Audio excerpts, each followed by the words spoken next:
everyone and welcome back to my channel Lessons at Fingertips. Here we discuss on some important topics in really simple words so that it's easier for you all to understand and keep things in mind. So today our topic of discussion is going to be benefit theory. What is benefit theory? Well, this is a theory of taxation, you can say. The way how the state is going to tax its people, the countrymen. So that's a kind of theory. So this was given in the early 17th century by three main economists, that is Grotius, Hobbes and Locke. So these three economists gave the theory of benefit principle, and it was in early 17th century. The theory of benefit principle is based on the principle of quid pro quo. What does that imply? Jaiसे को तैसा. Why is that so? Let's see. Try and understand. See, when the state provides the countrymen with certain services, isn't it? In a country, the state or the government will be providing certain services. As per this theory of benefit principle, it states that whoever will acquire, whoever will utilize the services provided by the government or the state more will pay more taxes. As I have already said you, this is a theory of taxation. Okay, a kind of theory of taxation on what basis the taxes should be collected. So this particular theory states that whoever will avail most of the services provided by the government, that person is going to pay most of the taxes. So if you see the third point here, it states that what the state provides various services. We all know. So as per this theory, tax should be collected or charged on the basis of who utilizes the services more provided by the state. Anyone who is utilizing the services more provided by the state will pay the taxes more. Well, it is an exchange relationship. The benefit theory or the benefit principle of taxation is simply an exchange relationship. Why? You see, the government is giving you the services, it's giving you the facilities, and in return you are paying the taxes if you are utilizing the services most, isn't it? If you are not utilizing, you won't be paying the taxes.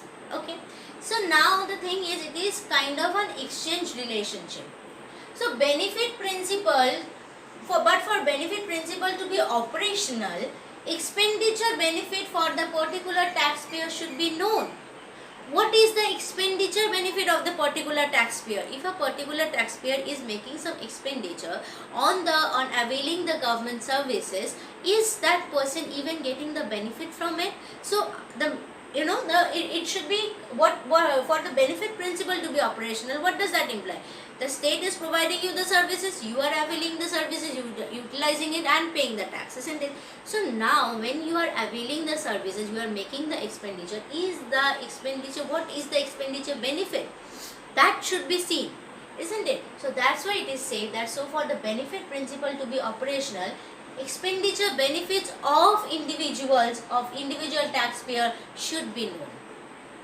But you see the problem, usually this approach is not valid in our country.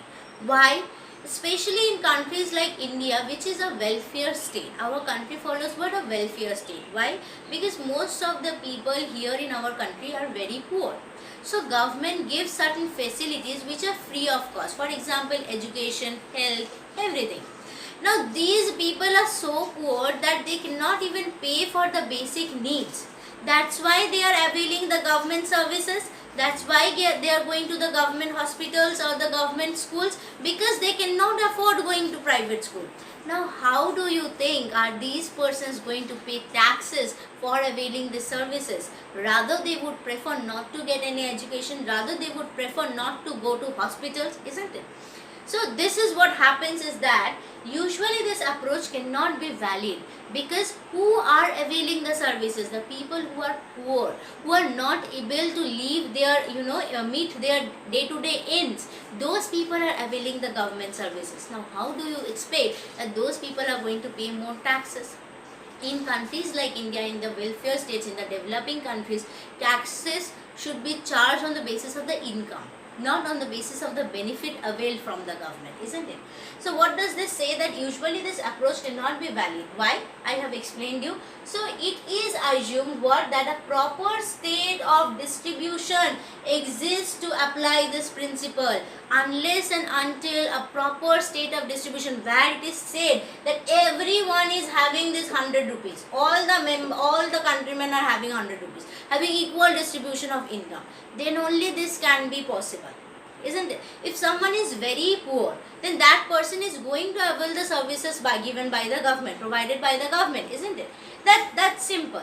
But if our country is having everyone having the same type of income, same level standard of living everyone is having, then benefit principle is still possible. Then you can still go for this benefit principle.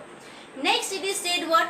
As per this principle, as preferences differs, you see, so no general tax formula can be applied. Now as per this in principle, what happens? It is said that whatever will be the how much people are utilizing, isn't it? The government service. Now preferences can be differing, right? How much government services I am taking doesn't mean you will be taking the same government services. Maybe you don't like the hospitals, government hospitals, you won't be going there, but you go to the education or government education, all those things. So the thing what they are saying is that as per this principle, as preferences differs, so no general tax formula can be applied. No general tax formula can be applied. Everyone will have different tax formulas, because preferences will be differing, isn't it? Someone will be availing more, someone less, someone much more. So preferences differs. On the basis of that, the taxes will be charged. Now, so general formula cannot exist here, isn't it? For all, and each taxpayer has to be charged on the basis of the evaluation. Evaluation of what? How much they are utilizing, how much government services they are taking. Okay, and the last point states that in modern days, benefit principle of taxes was reconstructed by Lindell, Bowell as well as by Samuelson, and I will come up with new videos where I will be describing how the benefit principle was approached by Lindell, Bowell and Samuelson. So they made some changes and they approached to the benefit principle. So I hope you guys have liked this video. Please to hit a like and subscribe to my channel. Next video I will be discussing about the merits, demerits and what else about the benefit principle. Till then, bye bye.